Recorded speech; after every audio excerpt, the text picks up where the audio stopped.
Masih belum full ya. Iya, Pak. Kurang 6 orang lagi. Kita tunggu dulu atau bagaimana? Mungkin sekalian berjalan nanti saya akan ingatkan lagi kepada teman-teman untuk masuk. Karena kurangnya juga tinggal 5 orang lagi, Pak, sekarang. Dari pelajaran sebelumnya ada ditanyain dulu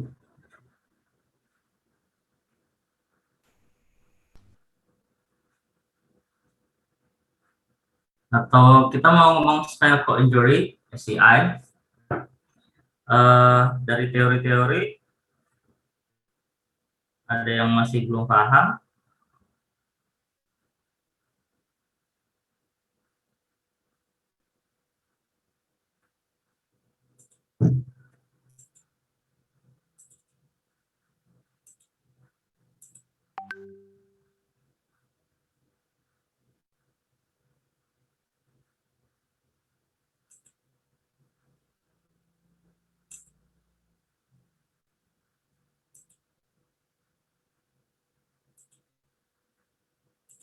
Pernah dengar tentang AIS? AIS A, AIS B, AIS C? Itu klasifikasi eh, tingkat keparahan cedera SC ya Kak Pak? Kalau nggak salah. Iya, sudah diterangkan? Sudah. Sudah ya. Ini di teorinya kok nggak ada ya? Berarti saya udah nggak harus nerangin lagi ya.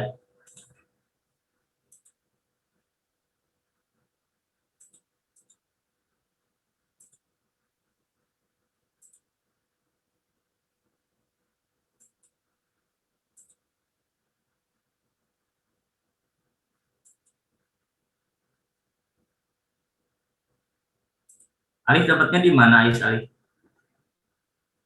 Jadi Bu Ana itu setiap materinya itu dibikin modul gitu Pak di Mas. Nah kita disuruh baca-baca di situ.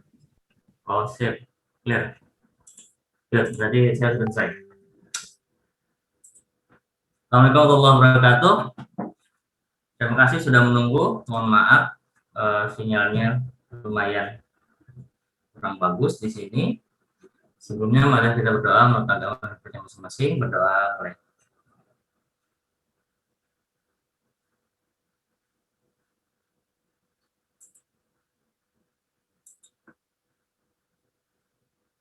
Hari ini kita ngomong tentang selesai. Hari ini kita ngomong tentang SCI, spinal cord injury. Saya review dulu tentang anatomisnya. Berarti kasus ini adalah kasus pusat atau perifer? Idea? Pusat, Pak. Pusat? Ada yang bilang perifer?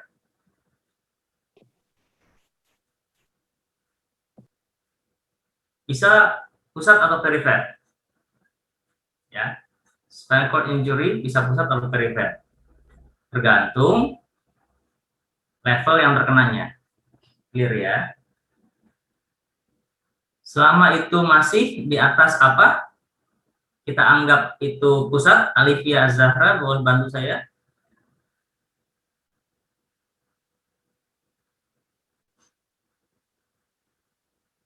Alifia.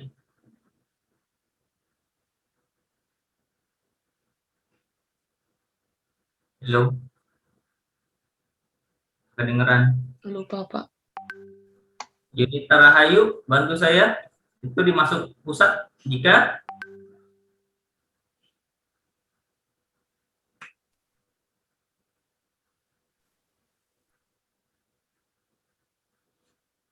Almadisya termasuk pusat jika Kalau ada di kelima ke atas, apa? ada di kelima. Nggak kedengeran. Sudah jelas? Kalau misalnya ada di level kelima ke atas, Pak. Kelima ke atas itu pusat. Oke, kurang tepat Virgita. Oh, kurang Virgita. Janganlah, habis ketemu sama saya kemarin. Mufidah aja.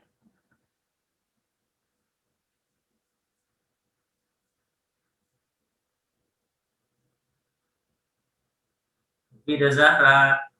Halo. Iya, Pak. Iya, Pak. Kenapa? Lupa, Pak. Bentar. Daripada ngoceh-ngoceh nyasar, mendingan kita review lagi ya.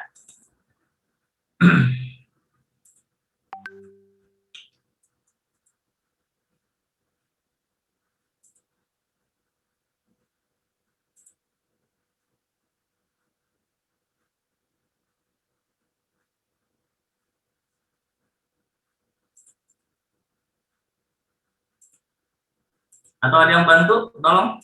Yuk, Bapak saya ingin coba, yuk. saya nggak tahu benar apa enggak. Kalau Suaranya kurang kedengeran. kenapa Pak? Suaranya lebih keras lagi, Alma. Kalau misalnya SSP, kalau misalnya dia SSP itu kenanya di spinal cord-nya, kalau misalnya eh, SST atau saraf tepi atau saraf perifer itu kenanya di radix, Pak. Di radionya. Ya, itu tepat juga. Kalau by level, ada bisa bantu, Alma? Levelingnya?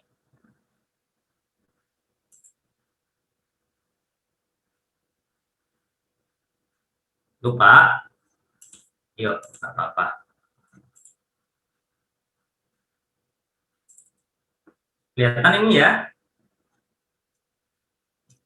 Oke.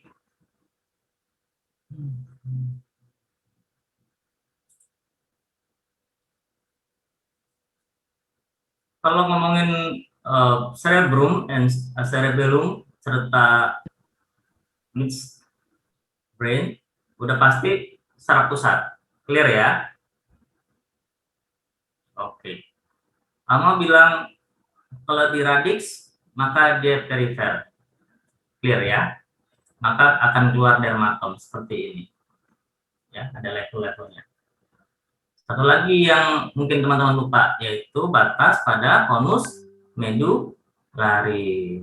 Ya, kalau misalnya dia sudah dibawa di sini, ini lihat tuh, ini spinal cord-nya nih, ini ada apa namanya, kanalis spinalnya di sini. Apa sih? Ya, tengahnya. Kan ini udah nggak ada lagi tuh. Tuh lihat. L4 level ini udah nggak ada kan tuh. Cuma sampai sini sama konus medularisnya saja. Maka kalau di sini, cederanya di sini sudah bukan saraf pusat lagi, tapi saraf perifer. Tapi kalau masih di sini, sudah pasti saraf pusat. Itu pun jika terkena di sentralnya ya, bukan dikena di apa namanya di radixnya. Seperti Alma bilang, kalau kena di radixnya dia udah saraf perifer. Misalnya kenanya di C6, tapi kenanya di radikulernya, maka berlaku saraf tepi. Keluhannya akan seperti dermatom seperti ini dan miotom juga. Ya. Tapi kalau kenanya tengah-tengahnya C6 tengah, maka berlaku saraf pusat. Akan terjadi apa? Kena di C6. Kira-kira Bayu klinisnya kayak apa, Bayu? C6 pusat. Klinisnya kayak apa?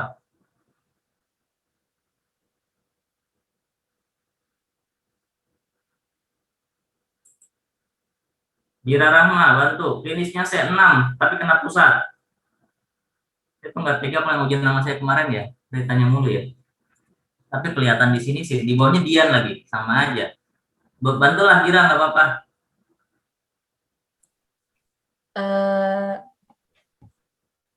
Kalau C6 itu bisa jadi kelumpuhan gitu nggak, Pak? Iya, kayak gimana? Air palsy, Pak. Lepas itu kan ngaco kan. Nanti kalau jawab jangan nanya balik ya. Usahakan menjawab. Kalaupun salah, jawab. Jangan nanya balik. Apa namanya? Jangan question text gitu ya, Dira ya. Komunikasinya ya. Di sini ada Nabila Putri. C6 pusat Nabila. Ini Pak, kelemahan di otot fleksi elbow-nya sama ekstensi wrist. Oke, tidak tepat. Ini kenapa kamu gelap banget layar kamu ya? Andini, Iya, Pak. C6 pusat Andini. Ekspansi perifer, Pak. Udah tahu tulisannya pusat, masa keluar perifer Andini? Bayang nggak sih maksudnya? Terima kasih, mana ya? Yang lain coba bantu. C6 pusat.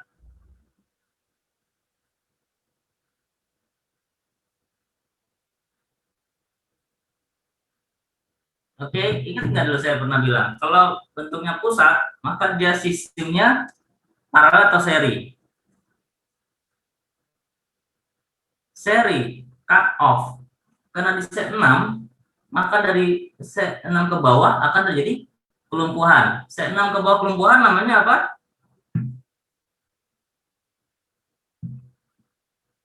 Tetraparese, empat-empatnya.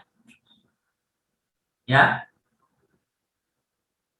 tinggal lehernya doang, gerak-gerak doang, tangan dengan sedikit keluhan tangan ada C berapa? Ada C4, ada C5 kan? Ya, kalau di atas C4 terjadi apa? Kematian.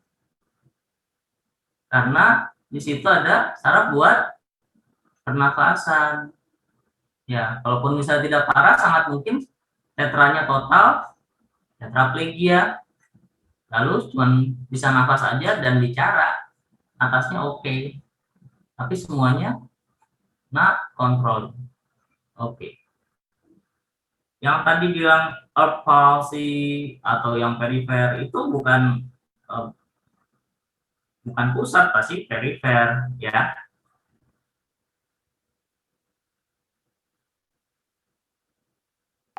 Oke. Bagaimana membedakan antara dia spinal cord atau gangguan kortikal? Ada saran, ada ide, ada kebayang? Yuk, pagi-pagi mikir dulu deh biar kita nyambung. Ada Fainah di depan saya ini. Fainah, bantu kita. Kamu bedakan antara saraf pusatnya kortikal atau spinal. Gimana, Fainah?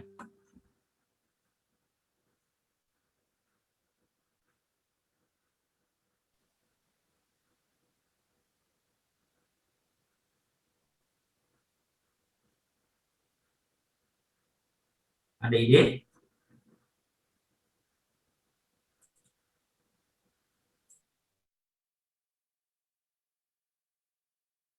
Fainah, kedengeran nggak saya ngomong?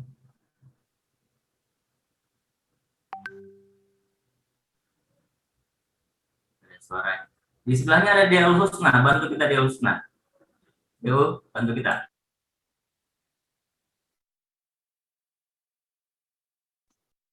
Spinal sama kortikal.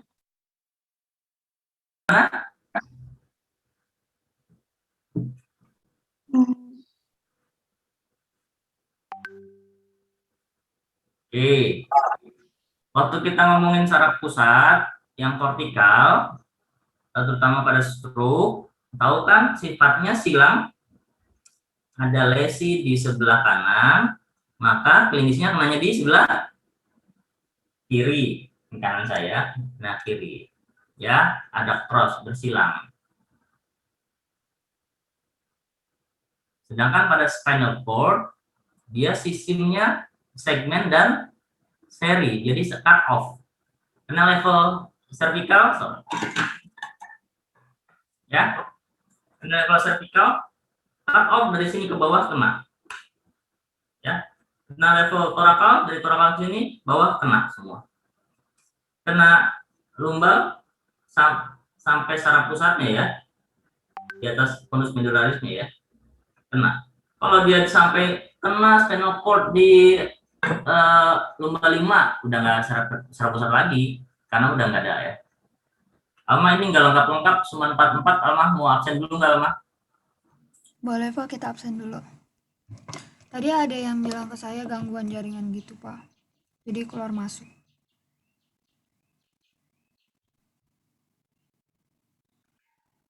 Teman-teman, ayo on cam dulu. Reza, Muhammad Nabil, Heldo, on cam dulu yuk.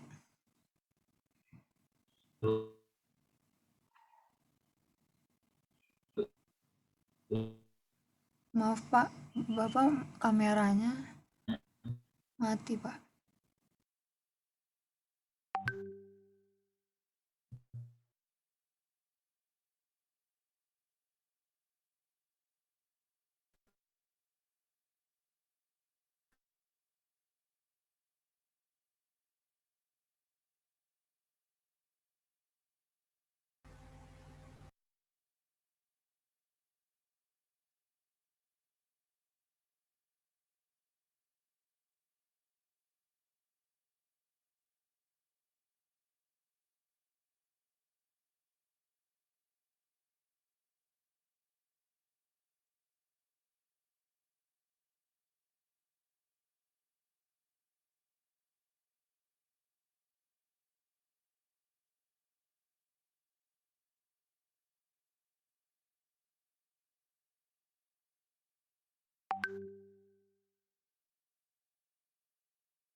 Oke, aku lagi ini udah pakai wifi, udah pakai Telkomsel, nggak harus juga.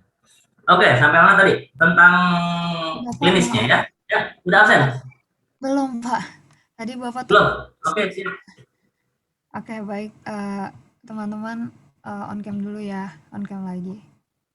Untuk Muhammad Nabil, on cam. Oke, untuk slide pertama, 1, 2, 3. Oke, untuk slide yang kedua, 1, 2, sudah Pak? Sudah Pak? Sudah.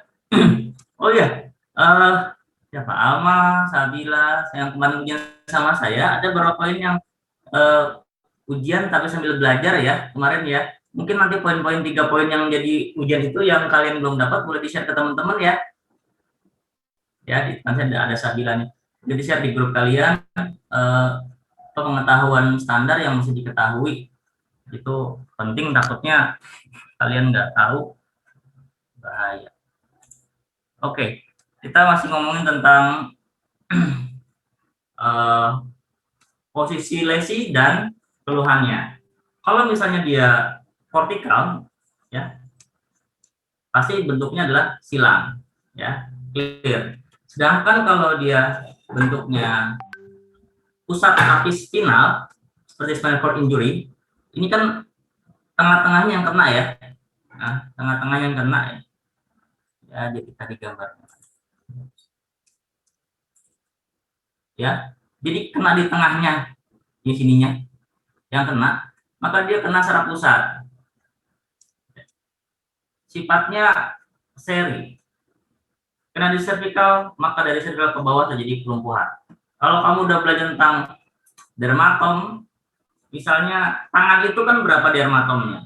Banyak ya, mulai dari C4, C5, C6. Kenanya di C6, gitu. Maka mungkin nggak ada pergerakan.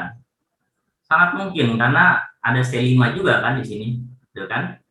Maka oh ini ada, kita misalnya ada di daerah di mana nauzubillah gitu kan, atau kita baru ketemu dengan kegawat daruratan, terusnya kena ada gerakan tangannya untuk level C4 atau C4 dan C5. Oh sangat mungkin dia kena di C6. Ya, full total tidak ada pergerakan. Sangat mungkin dia mulai dari di atas C5. Ya, hati-hati dengan kena C4 di atasnya. Berarti jadi nauzubillah terjadi kematian.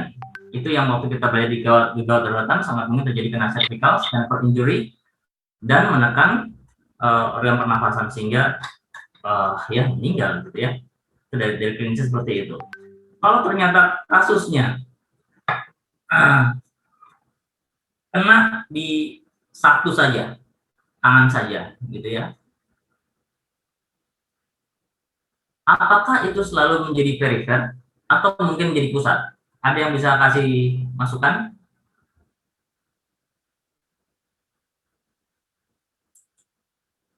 Pun misalnya dia terjadi monoparese, ya, kita harus bedakan ini pusat atau perifer. Klinisnya dari mana? Bisa dibantu tanda-tandanya itu khasnya ada pusat, apa contohnya? Inas bisa bantu khas banget ini adalah pusat, dia adalah ada apanya?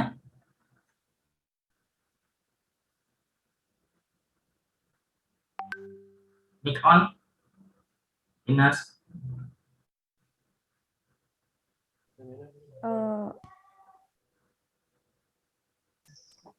Oke, Nabila.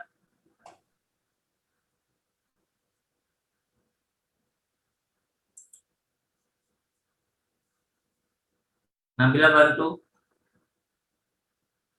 Sabrina. Ini nyata di pusat. Apa Sabrina kira-kira? Mungkin ada spastisnya, Pak. Yes, smart. Ada satu monoparese, tapi ada spastik. Ya, sangat mungkin terjadi gangguan saraf pusat. Ya, oke. Dan spastik apa? Rigid mungkin ya. Ada rigiditas, ada spasitas pusat. Jadi kalau kamu terjadi kelemahan, terus kamu tes, wah ada spastiknya nih, jangan-jangan saraf pusat nih, gitu. Tapi kalau misalnya saraf perifer, dia nggak akan ketemu spasitas. Ya, kasus misalnya terjadi kasusnya tetra gitu ya, tapi kok nggak ada spasitas sama sekali, lebih ke fleksi dan sebagainya. Bisa jadi kena di radix-radixnya, ada infeksi di radix gitu kan. Kalau infeksi di radix nanti mungkin kita akan belajar gitu, ketemu, oh ini saraf perifer, ya. Oke. Kasus pada spinal injury, notingnya ada tentang kegawat daruratannya dulu. Ya, kenapa?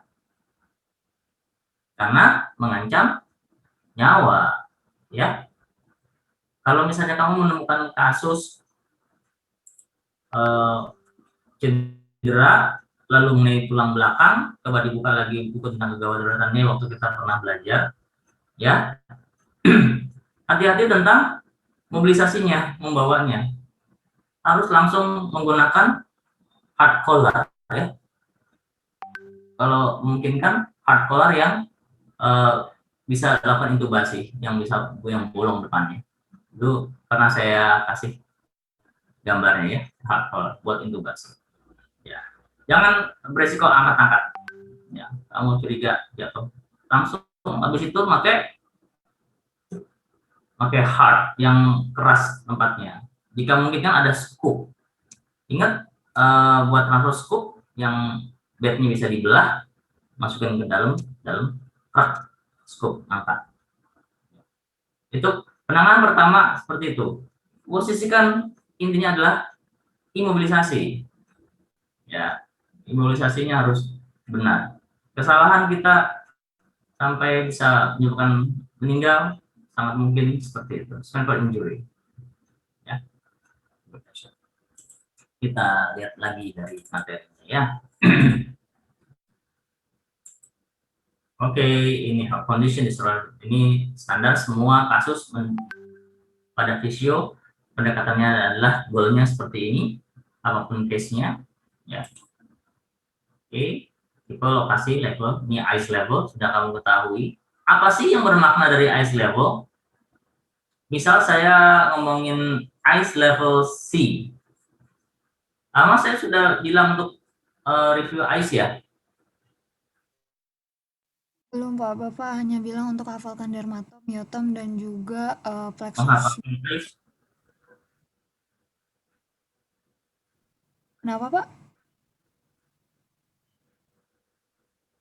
Oh, dermatom, myotom, flexible, dan ice. Oke. Misal kita punya kasusnya ice-nya C misalnya ya. Apa maknanya? Fuadi, boleh kamu review sedikit? Kalau level C itu incomplete, Pak. Jadi fungsi motoriknya terganggu, tapi MMT-nya itu di bawah 3. Ada lagi? Lela, tambahin ada? Boleh kamu lihat contekannya? IC.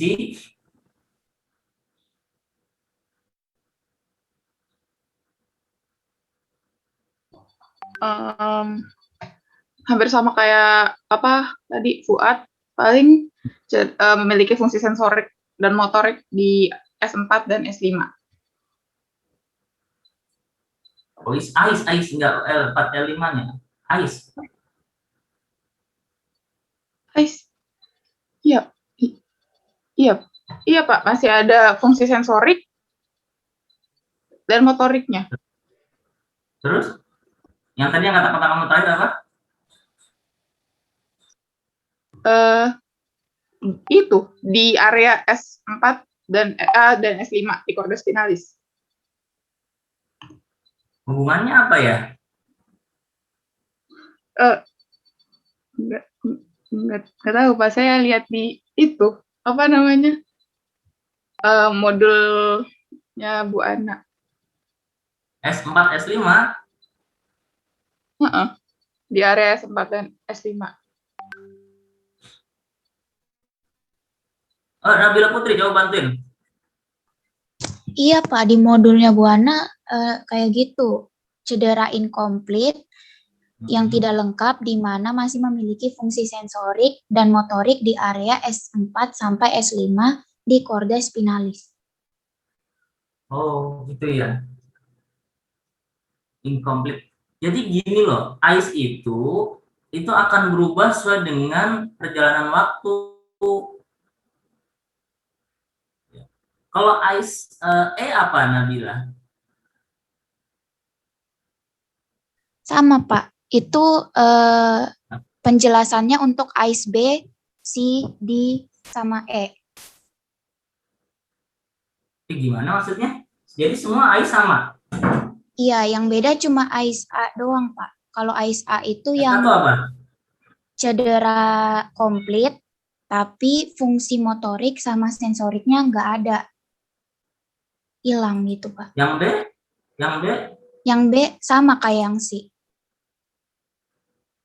Terus bedanya kamu itu ice B, ice apa?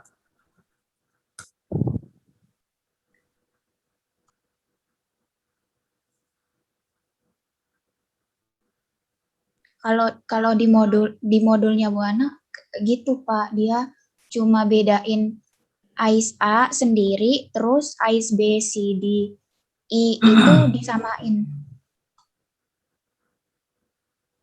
Ice itu singkatan apa sih? Asia Impairment Scale. Lalu? Itu kan dia fungsinya itu kan buat mengukur tingkat keparahan SC-nya gitu kan Pak. Cuman ya gitu sih Pak. Tingkat keparahan clear kan? Berarti masing-masing tingkatan itu akan bermakna kan? Nggak boleh ada yang sama. Nggak, wah nanti saya nggak nyambung. Misalnya dia tadi IC sudah mulai 3, no pain lagi, udah nggak ada nyeri lagi. Itu nanti berhubungan dengan apa yang kamu kerjakan. Ya.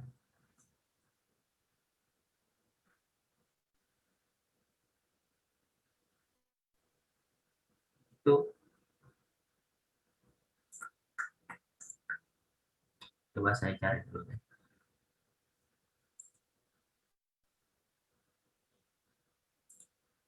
Yang paling gampang apa ya? Kalau misalnya, sudah sampai ke 3, berarti kalau misalnya kamu bikin latihannya pasif, nggak make sense kan?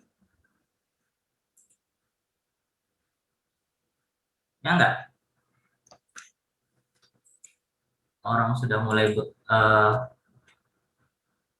sudah ada kekuatannya, kan nggak make sense kalau kamu buat itu jadi pasif. Atau kalau misalnya ISA dengan ada pennya, ya itu juga nanti targetnya beda lagi.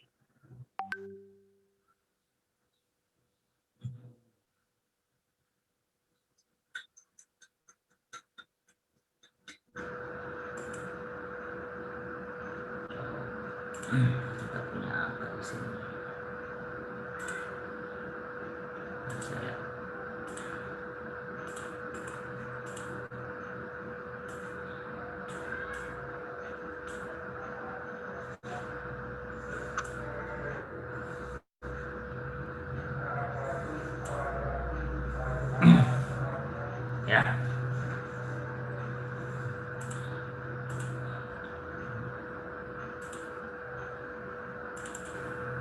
Oke. Ini yang gampangnya. Ya. Complete no multi-sensory function is reserved in the subclass segment. Sudah clear. Berarti kalau kamu melakukan, ini ISA, saya programnya pasti apa? Mobilisasi, terus mobilisasi pasif, lalu positioning standar gitu kan, itu di ISA ya. Ada ISB incomplete sensory but not motor function is reserved below DNI and include the segment. Udah. Tapi nanti lihat ininya nih. C dan D lihat. Grade less than 3 ini muscle grade of 3 or more gitu ya. Ini pasti kita bisa buat lakukan assisted misalnya. Ini assisted misalnya. Ya, itu yang maknanya. Atau kalau misalnya kita punya leveling, kenanya di torakal, ya, uppernya bagus. Kita bisa melakukan iradiasi dari uppernya, ya. Kita bisa melakukan latihan fleksi hip dengan melatih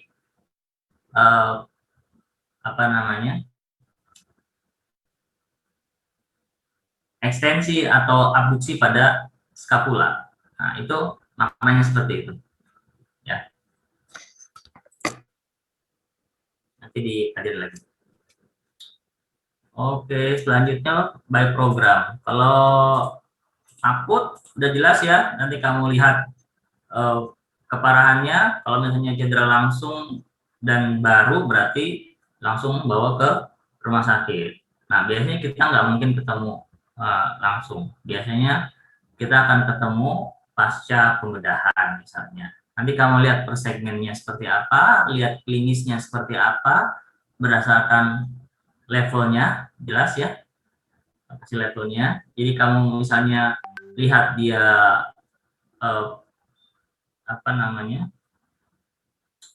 paresenya di mana, pasti kita akan bayang itu levelnya di mana. Ya, kasus ini mungkin hampir sama dengan kasus misalnya pada tumor misalnya, ya tumor kenanya di spinal cord, maka klinisnya mungkin hampir sama, pasca operasi dan sebagainya. Kerusakannya juga tergantung besar kerusakan di level itu, penekanan di tumor ada massa dan sebagainya. Ya. Ini hampir sama, bisa dipelajari. Oke, refleks oke, RM oke. Nanti kalau sudah mulai fungsional, keseimbangan dan sebagainya. Nanti yang kamu pelajari adalah salah satunya adalah belajar untuk mengaktifasi fungsi yang masih bagus, ya, dan dioptimalisasikan untuk mengcover kasus yang bermasalah. Misalnya dia diplegia atau kelemahan di bawahnya, maka kamu akan optimalisasi untuk atasnya. Secara umum, ya, semua kasus akut pasti akan ngomongin tentang ini semua.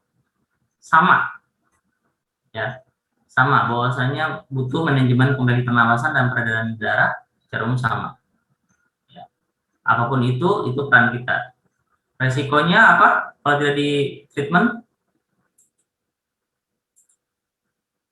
Kalau tidak di treatment pada kasus paru-paru, pastinya adanya resiko pneumonia.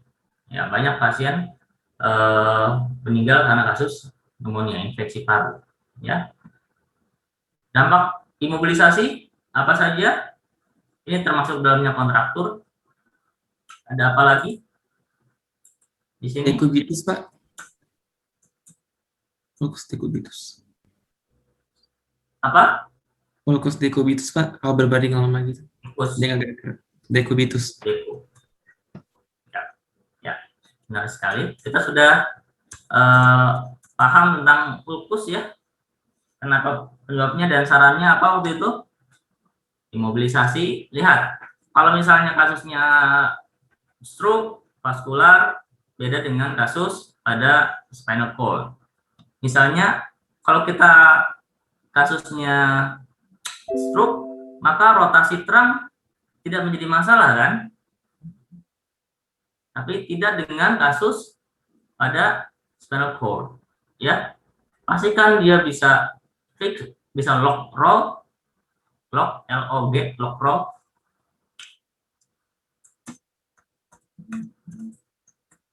Ya, seperti kayu, baru kita mobilisasi. Jika memungkinkan, tidak memungkinkan, jangan lakukan sendiri. Ya, karena kita butuh imobilisasi pada spinal cord-nya. Apakah itu juga dilakukan pada kasus stroke? Nggak terlalu bahaya karena kasusnya bukan di situ. Ya, jadi tampaknya sih kelihatannya sama gitu ya, tapi sebenarnya ada yang khasnya di patologinya. Ya, ini kontraktur, dekubitus, semua itu kasus pada imobilisasi. Oke, sama. Oke, asistensi batuk. Seharusnya kita belajar juga tentang manajemen batuk. Bagaimana caranya? Batuk itu adalah kamu batuk. Bagaimana sih orang bisa batuk? Batuk itu kan explode ya. Exploding dari bawah. Jika terjadi salah satunya kelemahan pada otot-otot abdominal, ya, kalau batuk itu kan kamu harus ya, ditutup dan tiba-tiba buka, tapi ada dorongannya. Nah, manajemen batuk bukan cuma eksekusi batuknya, tapi kita harus melatih otot abdominalnya agar bisa exploding. Ya, beberapa kasus nggak bisa batuk, gitu doang. Karena ini nggak explode. Kedua, tidak ada secara aktif penutupan pada saluran pernapasan. Ya. Maka nanti kita mulai dari huffing dulu. FTD-nya udah mulai ya.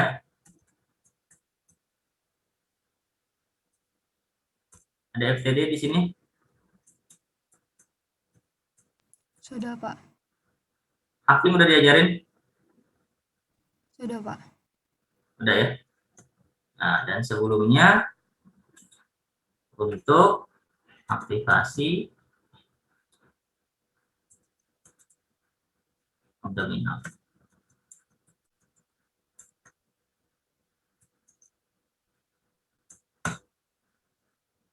Tapi tidak boleh terjadi falsafah manuver ya.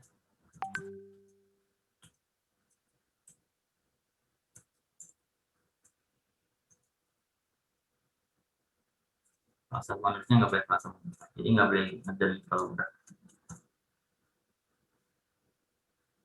Tuh, huffing, puffing, dan baru bisa. Oke. Untuk apa ini? Pastinya untuk mengeluarkan lendirnya ya. Oke, vibrasi shaking. Oke, ini oke. Salah satunya yang dibutuhkan adalah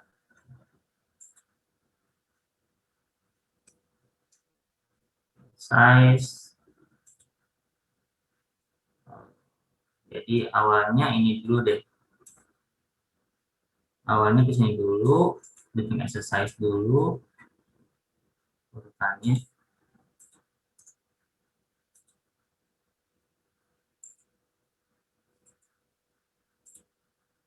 Oke. Ini deep breathing, positioning tidak termasuk breathing exercises. Yang paling utama breathing exercise apa? Sesuai dengan fungsi pernapasannya. Pertama kali apa? Abdominal breathing dulu ya, diaphragmatic breathing ya.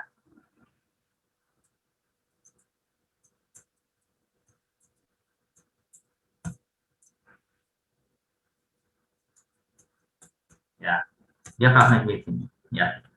Awalnya itu dulu. Jadi kamu harus belajar untuk diaphragmatic breathing. Semuanya coba deh. Pegang, kita yang dadanya satu di sini, perutnya yang satu lagi di perut. Semua. Yuk.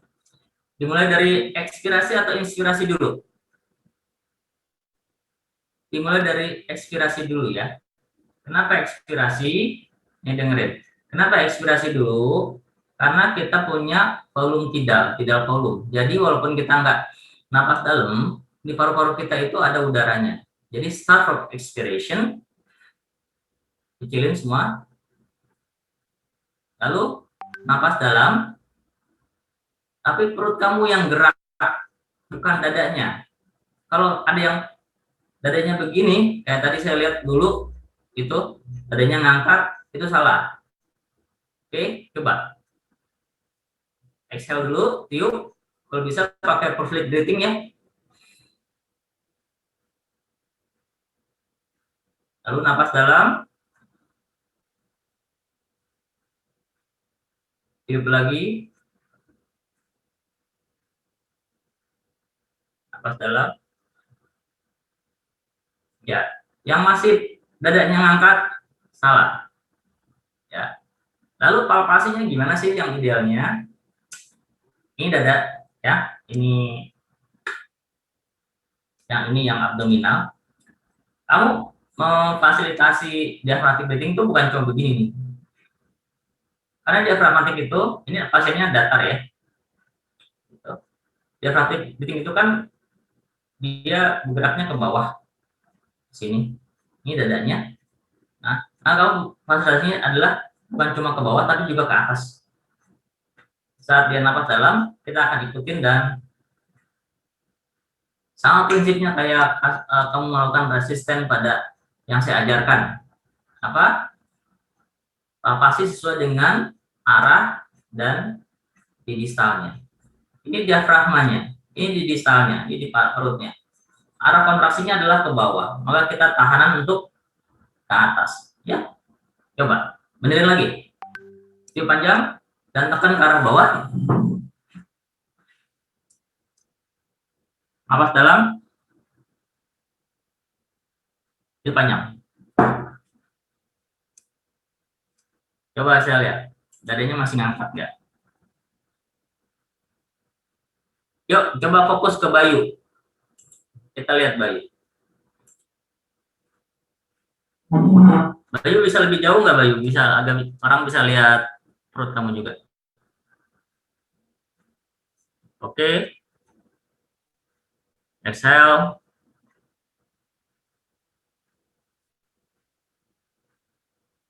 Inhale. Nah, jadi tidak kurang memfasilitasi Bayu. Nah, gitu.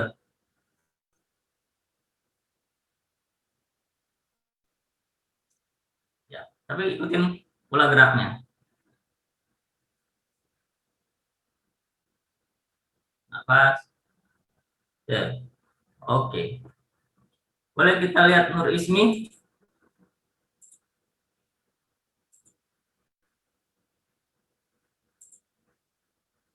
Oke.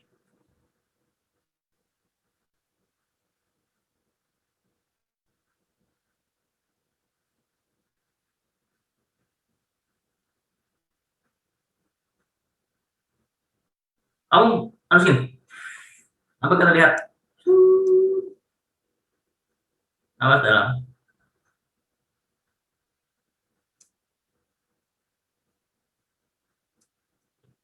Oke, kita lihat Safira.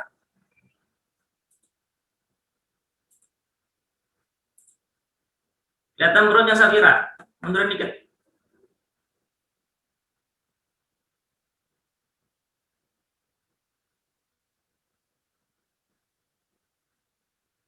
Start dari inspirasi.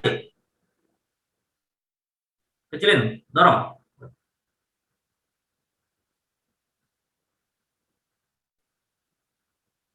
Not easy, kamu nggak bisa ya. Dada kamu masih goyang-goyang gitu.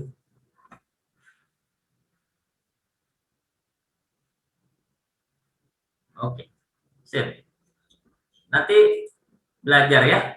Kenapa kayak gitu? Karena kalau misalnya kita nggak bisa praktekin, kita juga nggak bisa praktekin ke pasien. Ya. Oke, kita lanjut. Abdominal breathing. Deep breathing. Lalu ada apa lagi sebelumnya? Segmental breathing.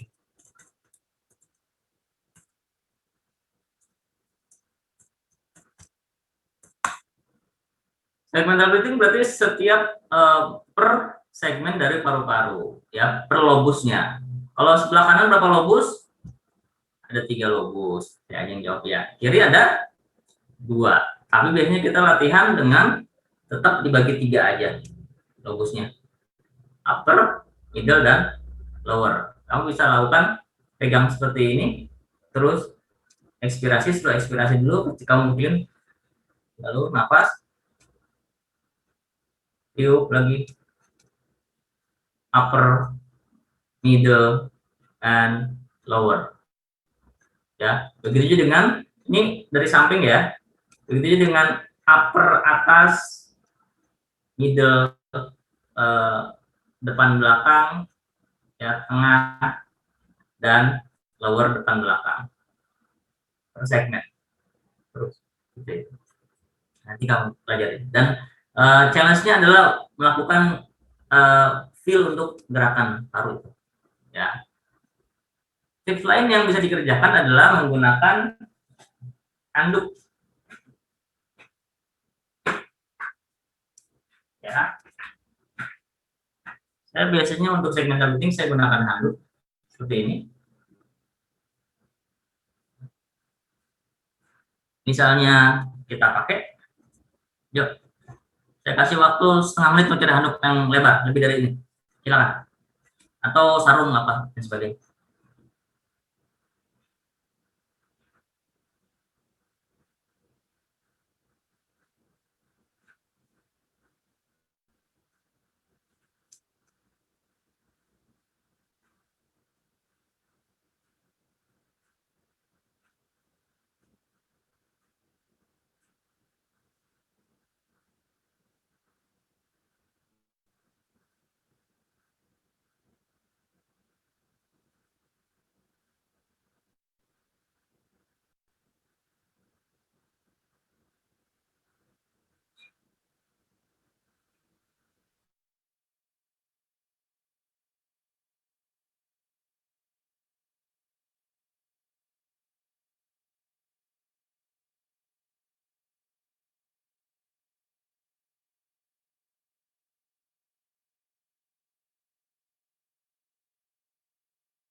Dapat semua ya? Oke. Mulai dari upper. Ya, kamu pegang seperti ini. Ya. Lalu ikutin gerakannya, jadi kita bisa 1, 2, 3, tiup panjang, kecilin dadanya. Tahan sedikit, napas dalam. Alif, nggak cukup Alif segede gitu, Liv. Kamu pakai sarung aja, punya sarung kan cowok. Tiup lagi. Dan jangan digulung kayak gini ya. Dia agak lebar, jadi seakan-akan tangan kita yang megang. Nah.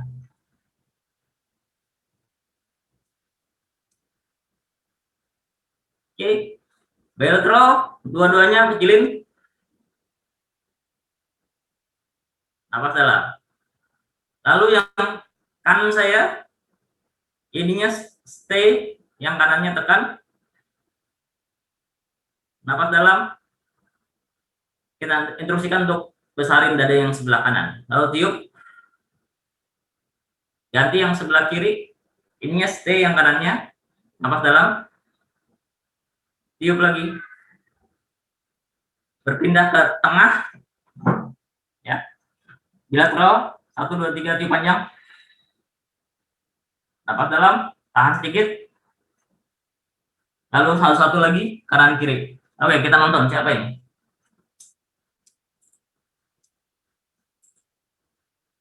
Nabil.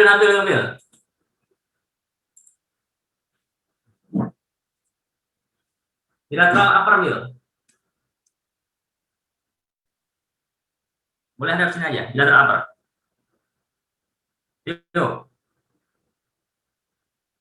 Tiup dulu, Bil.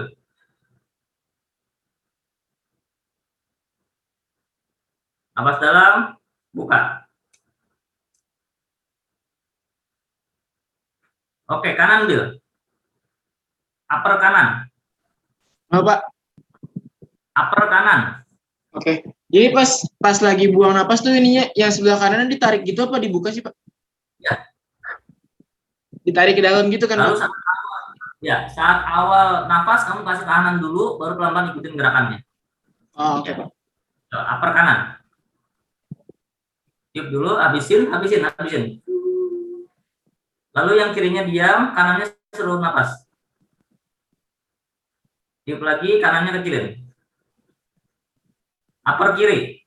Oke. Tiup dulu.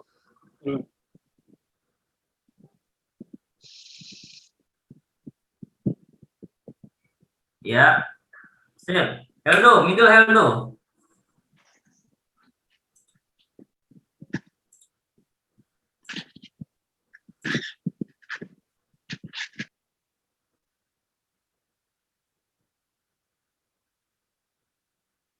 Bilateral middle. Bilateral dulu, bilateral. Dua-duanya berarti kamu barengan. Tiup panjang. Dua-duanya.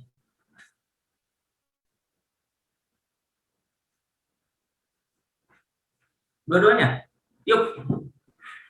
Dan kecilin semuanya.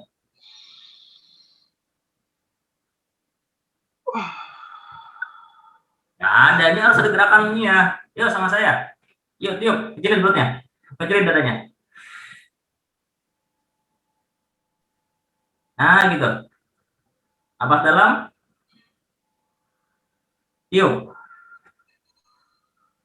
Bilateral. Kanan coba. Tiup. Napas dalam. Tiup. Kiri. Tiup. Napas dalam. Tiup. Dicoba ya, rasain nanti nggak mudah saat kamu pegang pasien. Siap. Abrar, lower brar.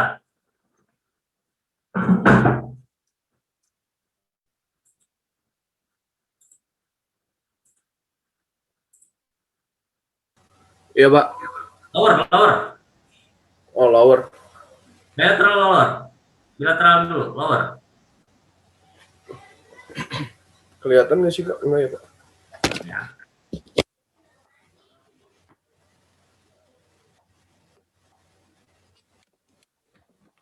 Bilateral berarti kamu harus gerakannya gini dua-duanya. Oh iya. Ya pas tuh buang apa? Oke, boleh kayak gitu.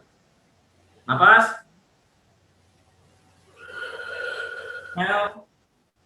Oke, kanan, lower.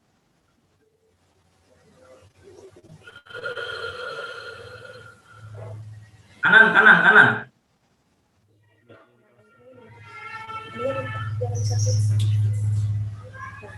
Yang kiri diam, yang kanan membuka.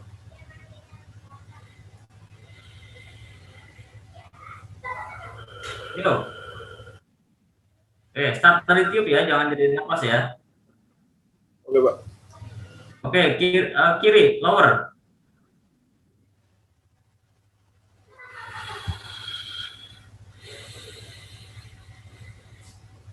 Good. Thank you.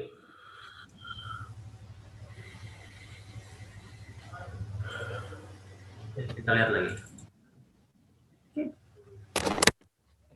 Nah, ini Devarti terbaru nanti ngomongin tentang manajemen batu. Kalau sudah bisa, barulah kita ngomongin dahaknya keluar, pola drainasenya hati-hati juga ya, karena nanti kan dia mobilisasinya berbeda. Oke, punya asisten. Kalau kita punya di lab ada namanya trickle mechanism atau manuver. Jadi kita pegang di lehernya. Di sini ada, diajarin nggak Bu Ana untuk batuk? Atau di FTD diajarin nggak? Ajarin. Atau di FTA? Kapan-kapan kita ketemu lah ya, gampang. Oke, nanti kita lanjut.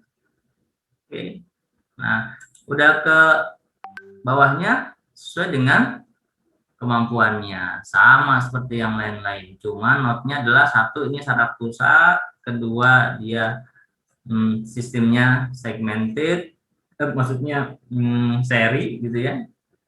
Lalu kamu bisa gunakan jika memungkinkan ada yang bisa buat iradiasi, buat area lain yang bermasalah, itu lebih bagus.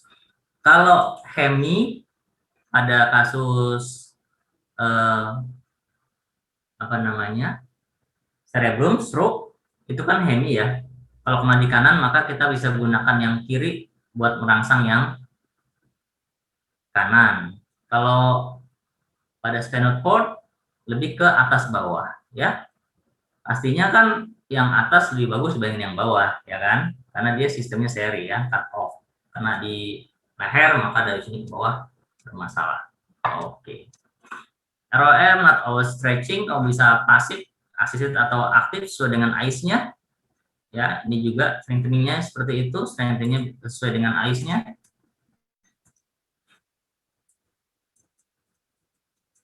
ICE-nya plus kamu bisa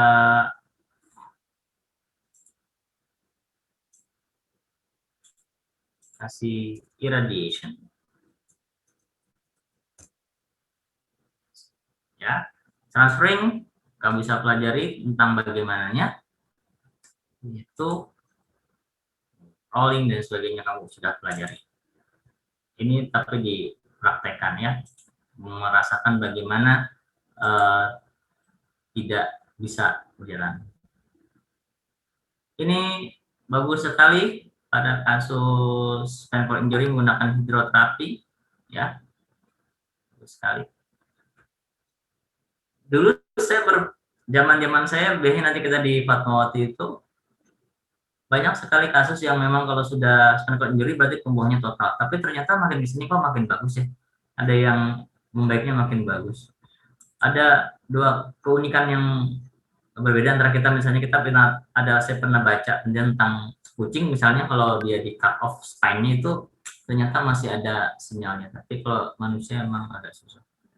Ada pertanyaan sampai sini?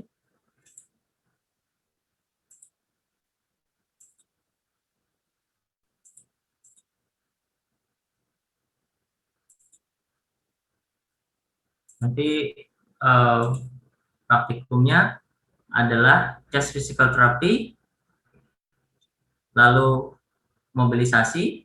Kalau pasif udah jelas ya, kamu tahu tentang transfer ya, terutama kalau spinal injury adalah transfer, bagaimana berpindah dan sebagainya. Tapi sini udah fasenya sudah lewat, nggak boleh ada fase nyeri dan sebagainya, udah selesai.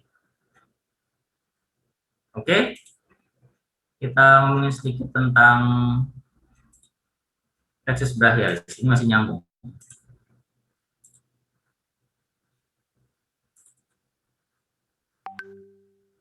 Tapi mungkin saya bagi dua ya, plexus brachialis sama lumbal, mudah-mudahan karena berbeda.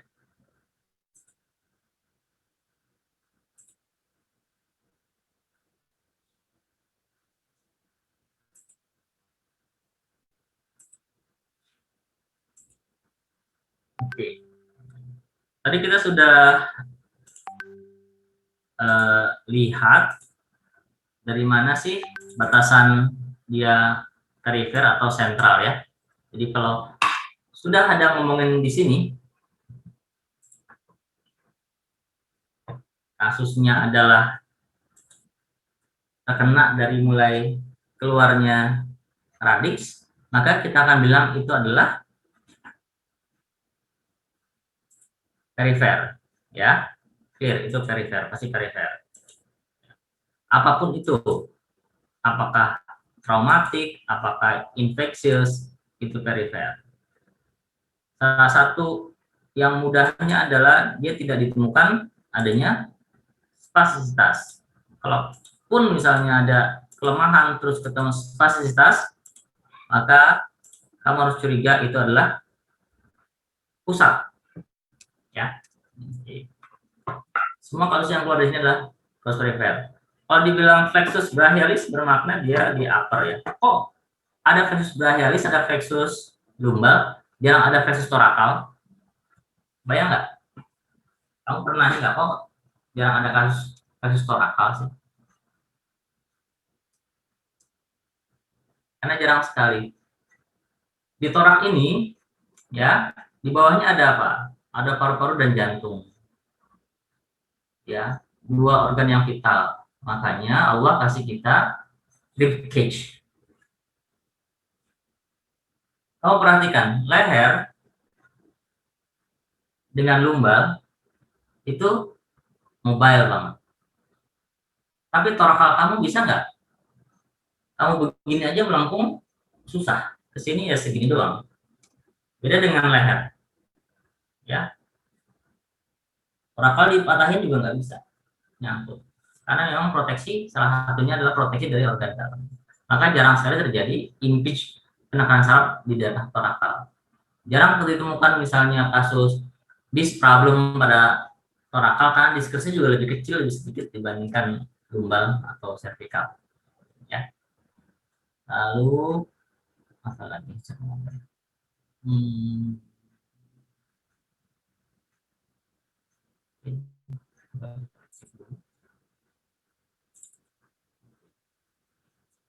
Trauma di plexus brachialis, ini ada infonya, bagus sekali, mudah-mudahan sudah clear tentang.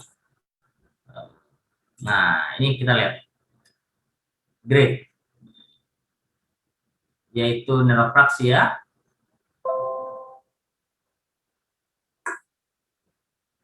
neurotmesis dan axonotmesis. Ini urutannya apa ini? Berdasarkan neuropraksia, axonotmesis dan neurotmesis.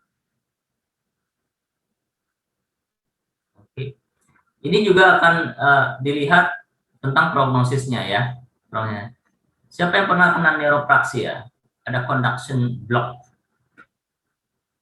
Saya pernah main bola, kebentur di kaki saya sebelah luar, lalu nervous apa namanya, peroneusnya itu kena, ya.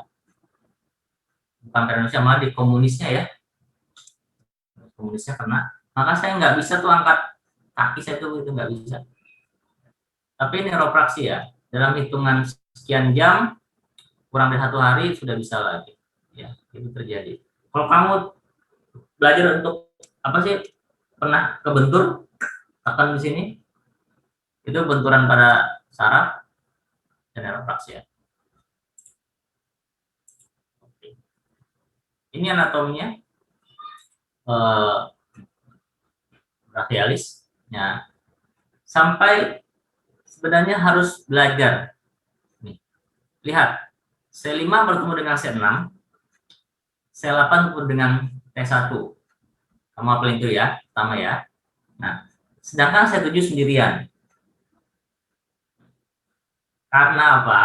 Karena di klinisnya nanti kamu akan lihat ini kenanya dari mana. Contoh, saya ngambil tentang nervus ulnaris. Ya, nervus ulnaris jalannya di mana? Lebih ke lateral. Kasus kelemahannya di lateral. Ya, maka kita akan curiga dia ada di lower cervical. Paham? Ada yang unik dengan nervus medianus. Dia ini enggak. Ya, lihat ininya. Ini radix, ini nerve, ini ada trunkus, ada divisi, ada korda. Ya. Ada baru branch. Kamu akan lihat apakah dia kenanya di radikulernya atau di trunkusnya yang gede ini, atau di divisinya, ini divisinya, atau ujung-ujungnya cuma di branch-nya aja, di ujungnya aja. Contoh misalnya kasus CTS, ya, carpal tunnel syndrome. Kenanya di mana? Di radix, di trunkusnya, divisinya? Oh tidak, tapi di branch-nya, memang langsung di nervus medianusnya. Ya. Tapi kalau ada keluhan yang bersamaan, kamu bisa cek ini kenanya di mana. Ya. Nah, kasus pada plexus brachialis tidak selalu ada di radixnya ya. Kadang-kadang di sininya, bawahnya. Misalnya pada traumatik.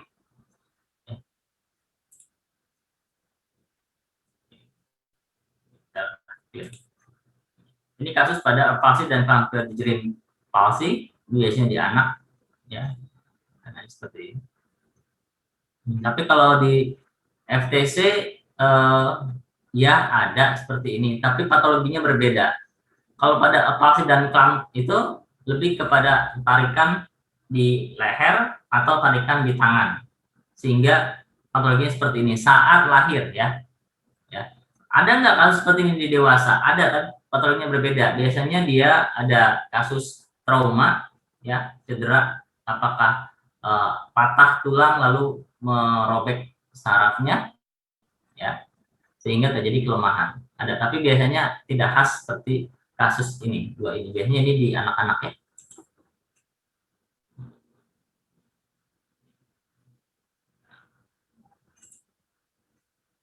Oke. Ini juga ada pada plexus lumbosakral, ya, dari L1 dia ada radixnya semua di sini. Ini lumba 5, ini kelihatannya lumba 5 4 3 2 1. Dia keluar 1 1 seperti ini. Nah, lalu ada yang bergabung menjadi nervus ischiadicus di sini. Kalau kita tahu tentang dermatom dan miotom, kita akan telusur dari mana itu. Apakah radikuler atau non-radikuler dalam arti kata nervinal. Ya, contoh nervinal apa? Kasus tadi cedera nervus perennius communis, itu nervinalnya kena. Berarti patologinya di nervinalnya. Sudah di branch-nya ya. Bagaimana kalau kenanya di ischiadicus tapi di sini? Contohnya pada kasus Triformi syndrome. Maka patologinya di sini kita tangani di sini. Bagaimana kalau kasusnya adalah pada radikuler, di radix? Dipilih kasusnya radikulernya. Apa aja kira-kira? Oke, viola, kasus radikuler pada lumbal, kasusnya apa? Satu aja, jangan banyak-banyak.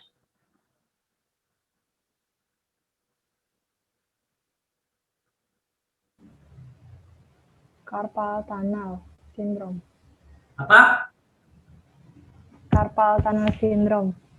Ngaco kamu ya. Carpal tunnel ada di tangan, kita udah ngomongin di pinggang. Oh, sciatic itu.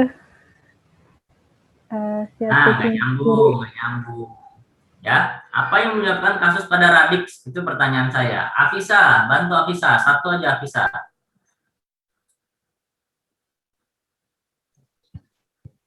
LBP nggak sih, Pak? LBP itu artinya apa? Lower back Lower pain. back pain. Lower back pain itu bukan diagnosa patolog, bukan diagnosa penyebab. Itu cuma gambaran sakit pinggang. Tapi penyebabnya apa? Pertanyaan saya gini, apa yang menyebabkan radix ini tertekan? Itu aja. Alif, satu Alif. Mungkin kalau mungkin tertekan kalau misalnya nukleus pulposus dari diskus vertebrae bisa nggak Pak? Iya, apa namanya? HNP.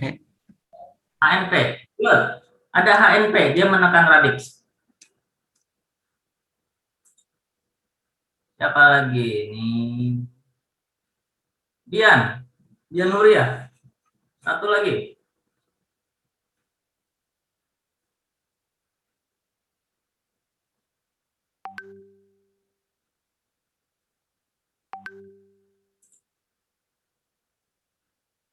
Unmute dia.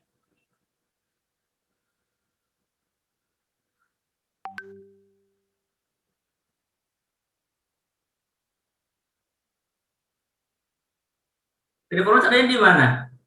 Di sini. Yang saya tanya adalah apa yang terjadi di sini.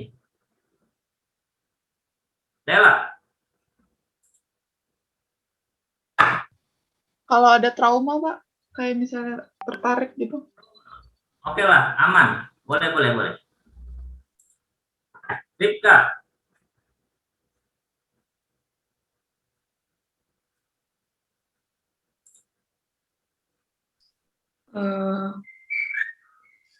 Kalau spondylolitesis, Pak.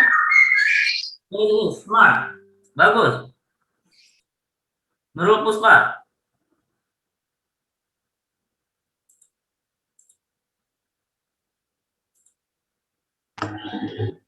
Ini Pak, apa namanya?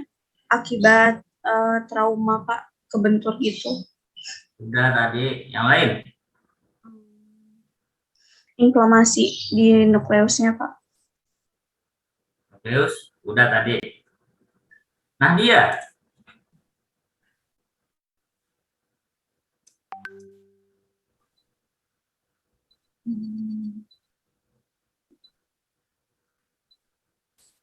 Nah dia. Gak ada suaranya nah dia. Iya Pak. Clara. Lumbal spinal stenosis bisa nggak Pak? Stenosis, oke. Ya.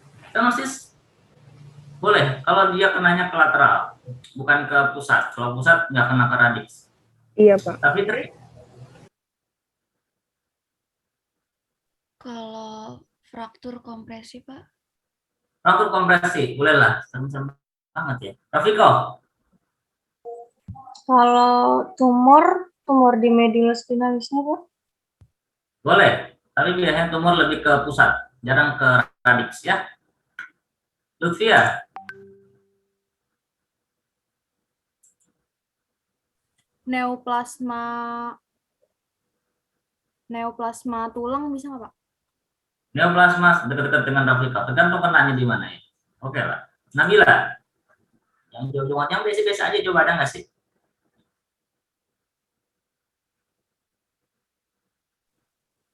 Spondilosis, Pak.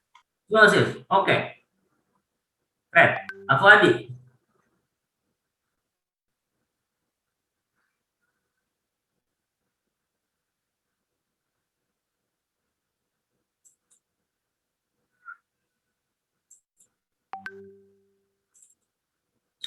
Oke lah.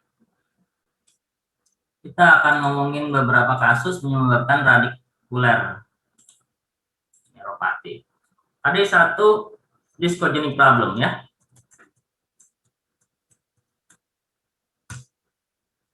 Yang kedua lebih sering adalah OA, ya, osteoarthrosis. Kamu tahu faset? Kelihatan nggak ya? Ini ada radiksnya di sini. Kamu lihat dari samping.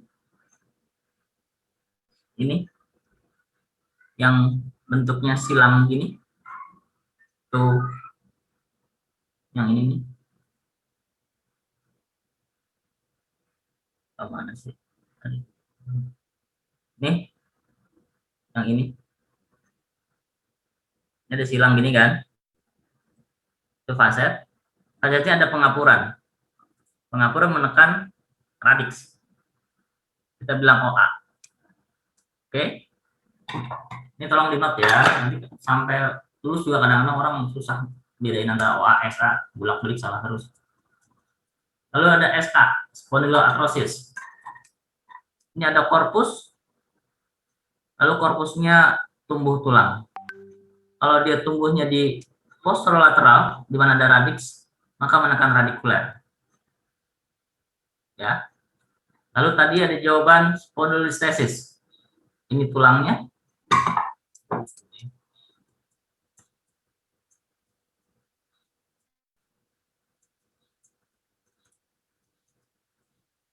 Ya. Korpus dia bergeser. Paling sering yang bawah itu ke arah belakang, maka akan menekan saraf. Ya. Ini juga resiko terjadinya gangguan saraf pusat. Kalau misalnya dia cut off, ini kamu bayangin ada lubang begini, ini ada spinalnya, ini korpusnya bergeser di sini, ini kan cut off, bisa kepotong ini. Ya.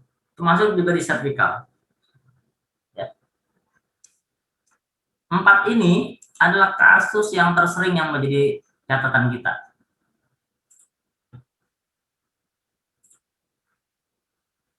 Paling sering terjadi ini. Apakah discogenic problem, OA, SA, spondylolisthesis. Ya. Hal yang lain bisa terjadi di pasien adik, contohnya apa lagi? Scoliosis. Dia melengkung ke sini akan menekan daerah yang ditekan. Ya. Akhirnya jadi radikuler. Jadi kamu lihat, adapun adanya neuroplasma, apa sih namanya, adanya tumor, iya, tapi lebih jarang. Ya. Oke.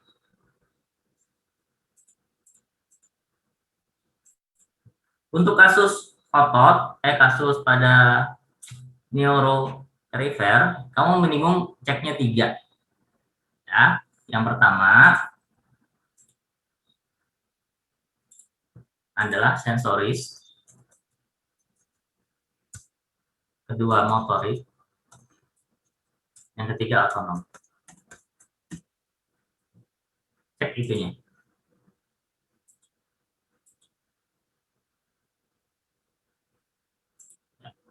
Sensoris kita belajar tentang dermatom, ya, karena dia sifatnya radikuler, maka belajarnya dermatom. Dermatomnya di mana?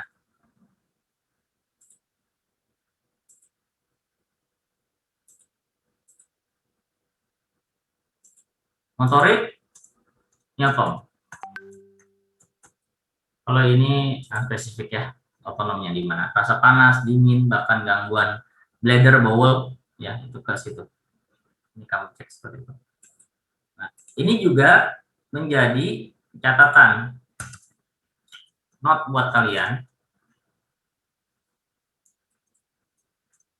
Apakah kita melanjutkan dengan cara konservatif, artinya tetap fisio, atau radikal, yaitu operasi. Jika kamu menemukan sakit yang hebat tidak membaik dengan intervensi fisio, lalu terjadi nauzubillah, terjadi kelemahan yang progresif, lalu terjadi adanya gangguan otonom, gangguan BAB, BAK, disfungsi ereksi, maka sangat disarankan untuk segera operasi.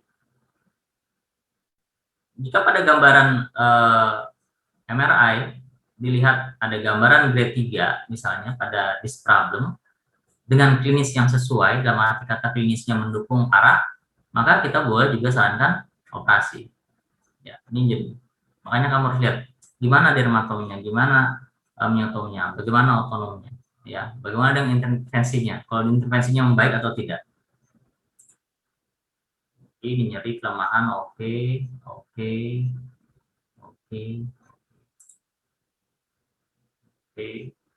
Oh, ini pada kasus apa namanya hand ya, ini pada kasus lower seperti ini, upper limb tension test, slam test, lower limb tension test. Ini lebih banyak lagi nanti untuk lowernya ada lagi, ya. Refleks myotom kita tes, udah refleksnya refleks tendon ya, udah kamu pelajari kan ya. Ini diagnostik, sebenarnya bukan diagnostik ya, kita bilang penunjang ya, penunjang diagnostik. Jadi gini, kenapa saya bilang penunjang diagnostik? Ini adalah akhir data penunjang. Karena dalam diagnostik lebih ke sini nih. Oh gitu, iya. Contohnya gini, ada kasus sakit pinggang hebat, ya, di MRI, lalu tampak this problem, ya. Apakah kita akan bilang sakit pinggangnya karena this problem? Belum tentu. Bisa jadi myogenik karena ototnya spasme hebat, ya. Maka intervensinya ke myogenik, ke ototnya. Jika memang itu adalah this problem, maka kita akan tahan this problem. Oke. Lupa ada di mana. Penelitiannya adalah semakin usia, maka kasus pada this problem itu meningkat. Walaupun tanpa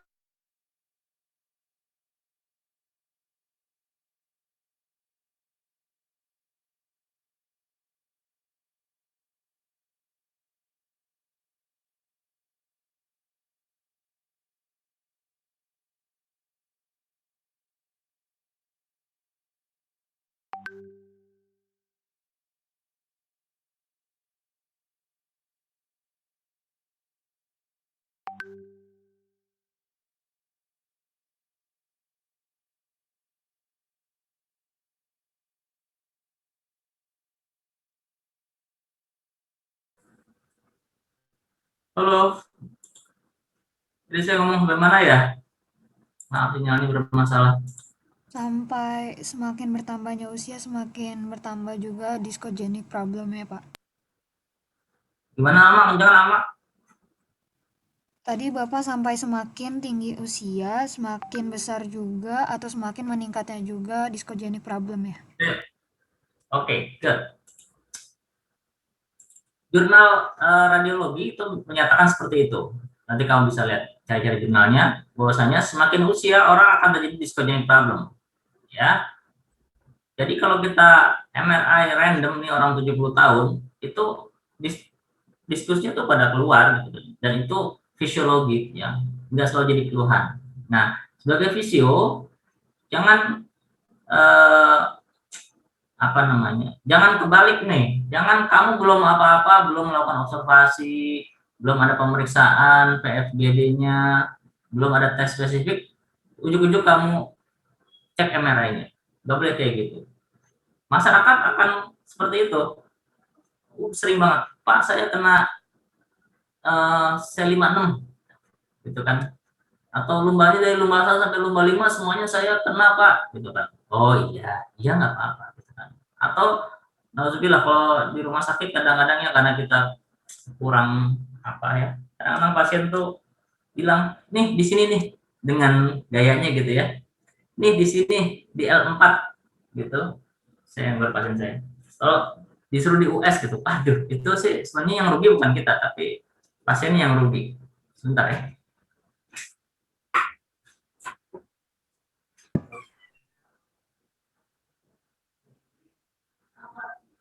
Coba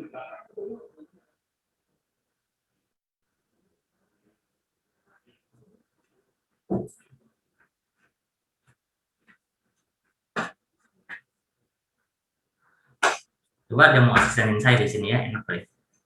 Oke, jadi kamu lakukan semua pemeriksaan dulu, baru MRI kamu lihat. Dan jangan membaca kertasnya, lihat gambarannya. Ya, berharap mudah-mudahan tahun ini kita bisa ketemu ya, dan ada waktu. Treatmentnya seperti apa? Lihat, apakah ini myogenik, apakah ini dysproblem, apakah ini apa namanya, yang tadi itu listasis dan sebagainya, dan itu punya spesifik banget treatmentnya. Ya, tapi cluenya gini, semua case itu hampir selalu menyebabkan gangguan myogenik. Paham? Makanya saya kekeh banget kamu harus menguasai MIT, masalah energi teknik. Kamu mungkin dengan pengetahuan ini kurang mendapat apa namanya, kurang dalam untuk itu apa ya Pak, bingung banget. Tapi saya kasihnya, oke, kamu lakukan MIT asal aman ya, lihat-lihat, itu sudah membantu banget. Saat spasm ototnya berkurang, maka it's very helping ya.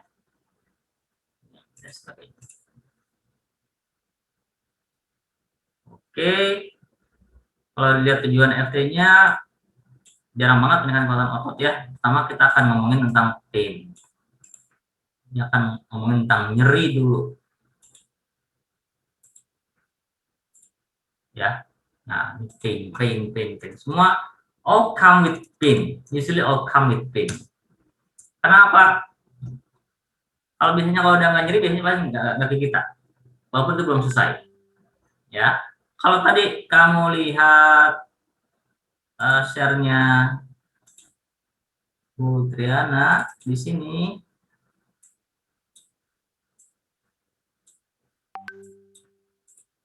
oke. Sebenarnya kita harus ini semua. Body function and structure-nya. Dan arti kata di sini ada ini kan ada impairment di sini ya. Ada impairment-nya di sini. Kalau diagnosis fisioterapis udah diajarin apa aja? Impairment, disabilitas, dan participation-nya ya. Impairment-nya apa? Nyeri, spasme tangan ini. Lalu ada gangguan. Nanti strukturnya seperti apa? Seharusnya sampai seperti itu. Bukan cuma sampai impairment aja. Bukan cuma sampai nyeri-nyeri aja. Tapi sebenarnya sampai strukturnya dibenerin. Kamu benerin. Ya. Oke. Dari sini, bukan ini dulu, BH-nya ini dulu. Ya, RM-nya dulu benerin.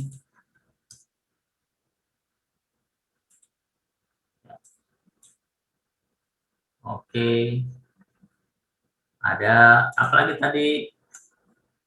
Spasme, menurunkan spasme otot.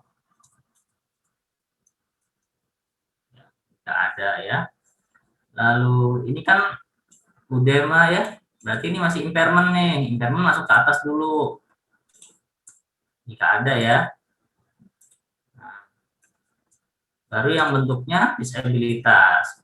Otot, fleksibilitas masuk ke ROM.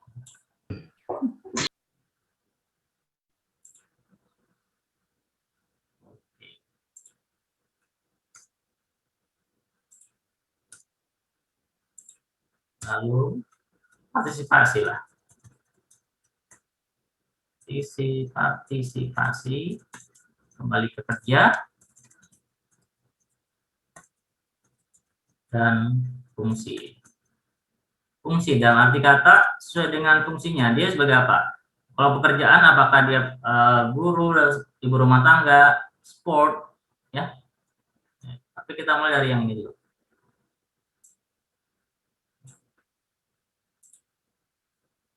It's cute girl, Rafiko. Oke. Boleh nanti kamu pilihannya banyak, terusnya banyak. Ya, ini salah satu contoh aja ya. Kalau misalnya elektroterapi, mungkin pakai TENS, mungkin pakai ultrasound, ya. Lebih make sense secara organ ultrasound, karena TENS lebih ke pengurangan nyeri aja, tapi fluidnya tidak berubah. Ya. Boleh massage, ininya boleh pakai MIT, kita lihat ototnya. Boleh manual terapi,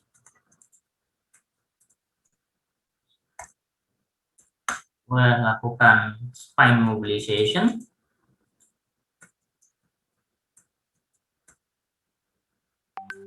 boleh direct indirect treatment, traction,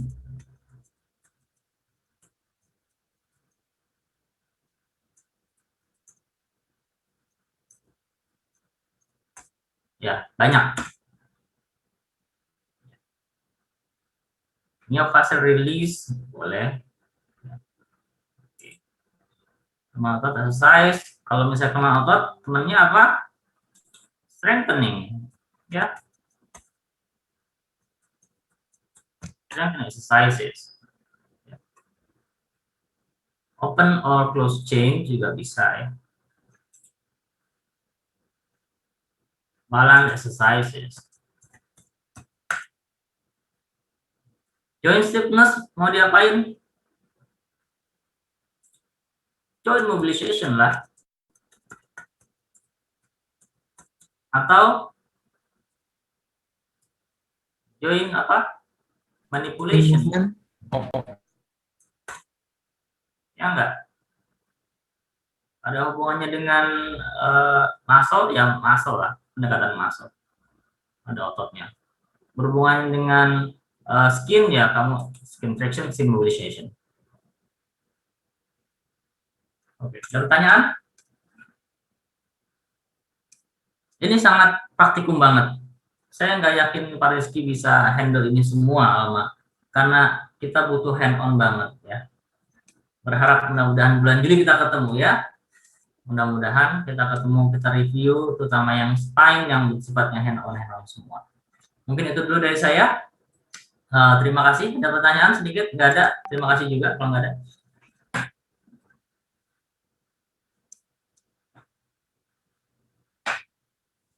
Ya. Bapak, saya ingin bertanya, untuk kelas praktik Pak Rizky itu berarti yang bakal dipraktikan itu yang kayak massage gitu-gitu yang tadi ya Pak? Apa gimana Pak? Susah kalau kayak itu. Paling untuk spine ini, terutama ULTT dan LTT, upper limb tension